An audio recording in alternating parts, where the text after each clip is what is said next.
In this video, we are going to see the use of various status toggles. The options available on status bar are called status toggles. These are the status toggles. We can use their icons also.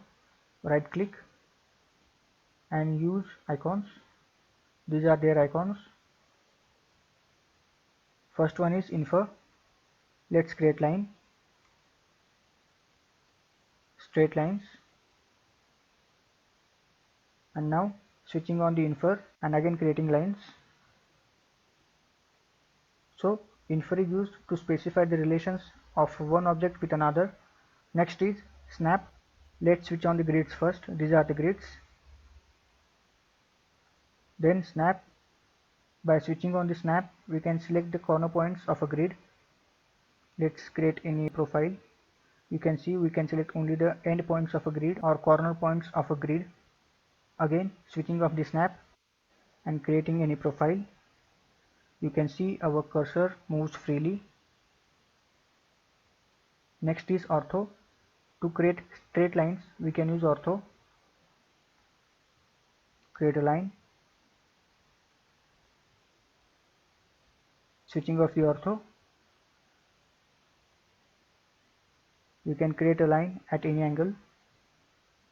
Next is polar. This is just used for tracking purpose. Let's switching on the ortho, creating a line. You can see there is no any kind of a tracking. Then switching on the polar, the tracking is there. So tracking is at 90 degree. You can change its degree. To change it, we have to go to the drafting setting, type DS and press enter. In polar tracking, we can change its angle. Let's give 45 degree, press enter. Again creating a line so that the tracking can be shown at each 45 degree. You can see the difference. So polar is used for tracking purpose only. Next is object snap. This is used for snapping purpose. Let's create a circle, but it is not showing any endpoint or any point of a line. So we have to switch on the O snap, that is object snap, and again creating a circle. You can see it is showing the points, endpoints, center point, etc. Next is 3D object snap. It is used to snap while creating a 3D parts. It is similar with the object snap.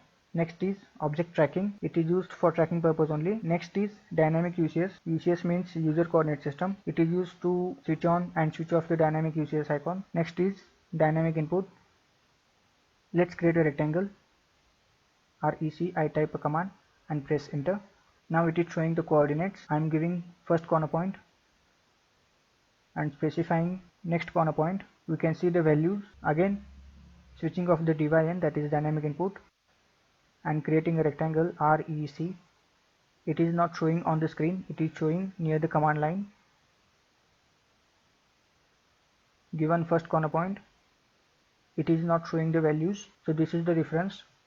If we switch on the DYN, that is dynamic input, then we can see the values on screen. Next is LWT, that is line weight. It is used to show or hide the weight of a line. Let's create a line.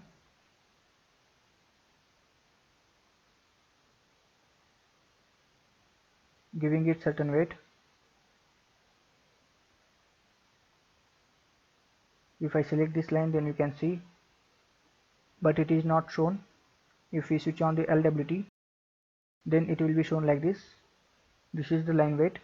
If we switch off the LWT, that is line weight, then it will be hidden.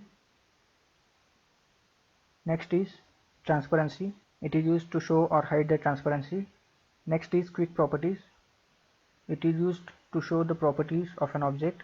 Now switching on the quick properties and selecting a rectangle, then the properties of rectangle will be shown. We can see the whole properties by typing PR.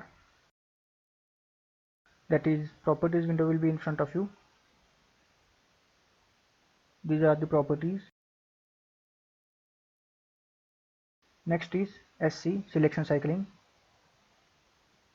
Switching it off.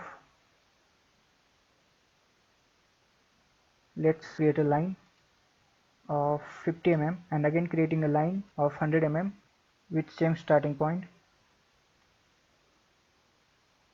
pressing escape. Now if I want to select a line of 50 mm length, then I can't select it.